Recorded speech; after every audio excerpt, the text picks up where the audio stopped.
ఇప్పుడు మనం image classes కోసం నేర్చుకుందాం. ఫస్ట్ నేను ఇమేజ్ ట్యాగ్ని తీసుకుంటున్నాను.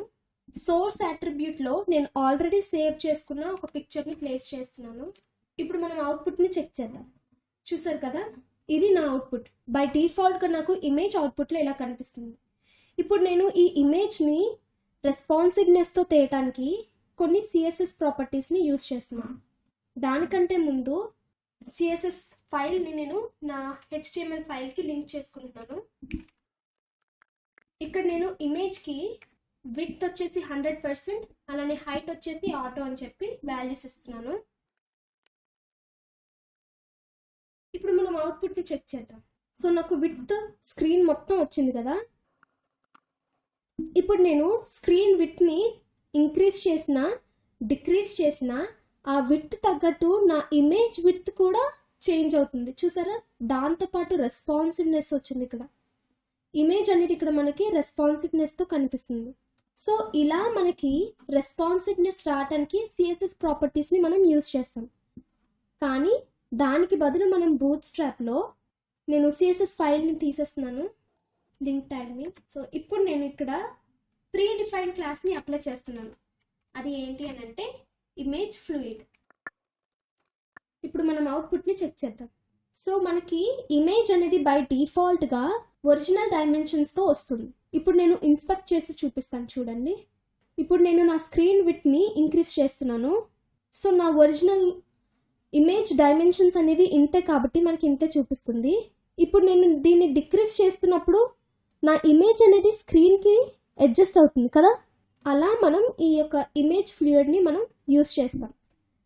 సో కొన్ని ఇమేజెస్కి 100% విడ్త్ ఉండదు ఒరిజినల్గా. అలా మనం పెట్టుకోవాలి అనుకుంటే ఇందాకల్లాగా మనం ఖచ్చితంగా సిఎస్ఎస్ ప్రాపర్టీని ఇక్కడ యూస్ చేయాల్సిందే.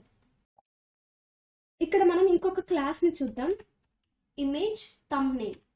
ఇప్పుడు మనం అవుట్పుట్ని చూద్దాం.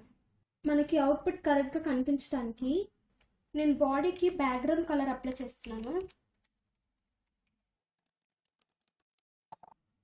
చూసారు కదా, ఎప్పుడైతే నేను ఇమేజ్ థంబ్నెయిల్ అని చెప్పి యూజ్ చేశానో నాకు బార్డర్ వచ్చింది, అలానే నాకు బార్డర్ అనేది రేడియస్తో వచ్చింది, బార్డర్ రేడియస్ కూడా వచ్చింది కదా. సో ఇలా మనం ఇమేజెస్కి బార్డర్ కానీ బార్డర్ రేడియస్ కానీ పెట్టాలనుకుంటే ఇమేజ్ థంబ్నెయిల్ అని చెప్పి ప్రీ డిఫైన్ క్లాస్ని యూజ్ చేయాలి. ఇప్పుడు మనకి బార్డర్ వద్దు, కానీ కేవలం ఇమేజ్ అనేది మాకు రౌండెడ్ రేడియస్లో రావాలి అని చెప్తే, ఇప్పుడు మనకి బార్డర్ కాకుండా బార్డర్ రేడియస్ కాకుండా ఇమేజ్కి డైరెక్ట్గా రేడియస్ అనేది రావాలి అనుకుంటే రౌండెడ్ అనే ప్రీ డిఫైన్ క్లాస్ని యూజ్ చేయాలి. ఇప్పుడు మనం అవుట్పుట్ని అబ్జర్వ్ చేద్దాం. చూసారా, ఇక్కడ మనకి బార్డర్ రాలేదు, కానీ డైరెక్ట్గా ఇమేజ్కి రేడియస్ అనేది అప్లై అయ్యింది. సో బై డిఫాల్ట్గా మనకి ఈ ఇమేజ్ అనేది ఎక్కడుంది, లెఫ్ట్ సైడ్లో ఉంది. ఇప్పుడు నాకు ఈ ఇమేజ్ అనేది రైట్ సైడ్లోకి రావాలి అంటే ఫ్లోట్ ఎండ్ అని చెప్పి ప్రాపర్టీని యూజ్ చేయాలి. చూసారా, నాకు రైట్ సైడ్లోకి వచ్చింది. అదే ఇప్పుడు మనకి లెఫ్ట్ సైడ్లో కావాలి అనుకుంటే చూసారా, లెఫ్ట్ సైడ్కి వచ్చింది. ఇప్పుడు మనకి ఈ ఇమేజ్ అనేది సెంటర్లోకి రావాలి అంటే ఏం చేయాలో చూద్దాం. MX వచ్చేసి మార్జిన్ X యాక్సిస్ అని అర్థం, ఆటో. అలానే మనకి ఇమేజ్ అనేది బై డిఫాల్ట్గా ఇన్లైన్ బ్లాక్ కాబట్టి మనం డిస్ప్లే బ్లాక్ అని పెడదాం, డిస్ప్లే బ్లాక్. ఇప్పుడు మనం అబ్జర్వ్ చేద్దాం. చూసారా, నా ఇమేజ్ అనేది సెంటర్కి వచ్చింది, X యాక్సిస్లో మూవ్ అయ్యింది నా ఇమేజ్ అనేది, అది కూడా సెంటర్కి. మనం ఇమేజ్ని సెంటర్కి తేయడానికి ఇంకొక వే కూడా ఉంది, అదేంటో చూద్దాం.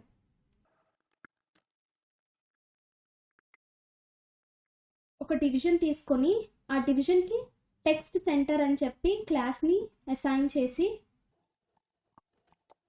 అందులో మన ఇమేజ్ తాలూకా ఇన్ఫర్మేషన్ని స్టోర్ చేద్దాం. ఇప్పుడు మనం అవుట్పుట్ని చెక్ చేద్దాం. చూసారా, సెంటర్లోకి వచ్చింది. సో ఇలా మనం ఇమేజ్ క్లాసెస్ని యూజ్ చేస్తాం. ఈ యొక్క ఇమేజ్ క్లాసెస్ మనం పిక్చర్ ఎలిమెంట్లో యూజ్ చేయలేం, కానీ ఒకవేళ యూజ్ చేయాలి అనుకుంటే ఆ పిక్చర్ ఎలిమెంట్లో ఇమేజ్ ట్యాగ్ని ఖచ్చితంగా యూజ్ చేసుకొని ఆ ట్యాగ్కి మనం ఇమేజ్ క్లాసెస్ని అప్లై చేస్తే మనకి పిక్చర్ ట్యాగ్లో ఉన్న మిగిలిన ఇమేజెస్కి కూడా అప్లై అవుతుందన్నమాట. సో మనకి తెలుసు కదా, ఈ యొక్క పిక్చర్ ట్యాగ్ అనేది డిఫరెంట్ స్క్రీన్ సైజెస్కి డిఫరెంట్ పిక్చర్స్ వచ్చేలాగా హెల్ప్ అవుతుంది. ఫస్ట్ నేను ఒక పిక్చర్ ట్యాగ్ని తీసుకుంటున్నాను.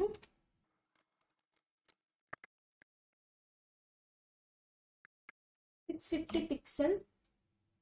అలానే ఇక్కడ నేను ఒక పిక్చర్ని ప్లేస్ చేస్తున్నాను. ఇప్పుడు మనం ఒక పిక్చర్ ట్యాగ్ని తీసుకుందాం. ఆ పిక్చర్ ట్యాగ్లో 2 సోర్స్ మీడియాస్ని ఇద్దాం. నా ఫస్ట్ సోర్స్కి నేను మినిమం విడ్త్ 650 పిక్సెల్ ఇస్తున్నాను. అంటే ఒక్కసారి నాకు 650 పిక్సెల్ దాటిందంటే నాకు ఆ యొక్క పిక్చర్ని నువ్వు అవుట్పుట్లో చూపించు అని చెప్పి మనం ఇక్కడ రాస్తున్నాం. ఇక్కడ నేను ఆల్రెడీ డౌన్లోడ్ చేసుకున్న కొన్ని పిక్చర్స్ ఉన్నాయి, వాటిని కాపీ పేస్ట్ చేసుకుందాం ఆ యొక్క పాత్ని. అలానే నేను ఇక్కడ ఇంకొక సోర్స్ని తీసుకుంటున్నాను. ఇక్కడ నేను మ్యాక్సిమం విడ్త్ ఇస్తున్నాను. ఎగ్జాంపుల్కి 465 పిక్సెల్ని ఇద్దాం. అలానే ఇక్కడ ఇంకొక పిక్చర్ పాత్ని కాపీ పేస్ట్ చేద్దాం.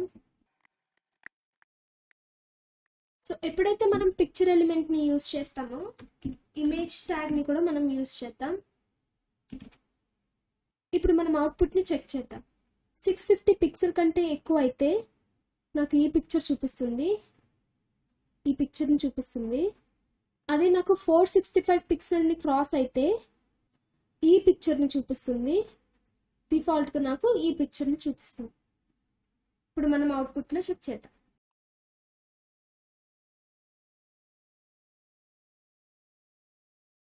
అవుట్పుట్ అనేది మనకి ఇలా కనిపిస్తుంది కదా. ఇప్పుడు ఇమేజెస్కి రెస్పాన్సివ్నెస్ని ఇవ్వడానికి మనం ఇమేజ్ ఫ్లూయిడ్ అనే ప్రీ డిఫైన్ క్లాస్ని యూజ్ చేద్దాం. ఇక్కడ నేను ఇమేజ్ ట్యాగ్లో క్లాస్ అనే అట్రిబ్యూట్లో ఇమేజ్ -ఫ్లూయిడ్. ఇప్పుడు మనం అవుట్పుట్ని అబ్జర్వ్ చేద్దాం. చూసారు కదా, ఎప్పుడైతే నేను ఇమేజ్ ఫ్లూయిడ్ అని చెప్పి క్లాస్ని అబ్జర్వ్ చేశానో అప్పుడు నాకు అన్ని ఇమేజెస్కి రెస్పాన్సివ్నెస్ అనేది యాడ్ అయింది.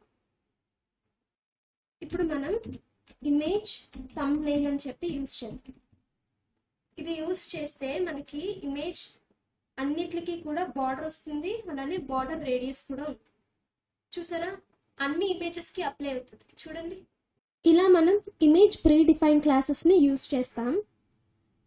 నెక్స్ట్ లెక్చర్లో మనం ఫార్మ్ ఎలిమెంట్స్ కోసం నేర్చుకుందాం.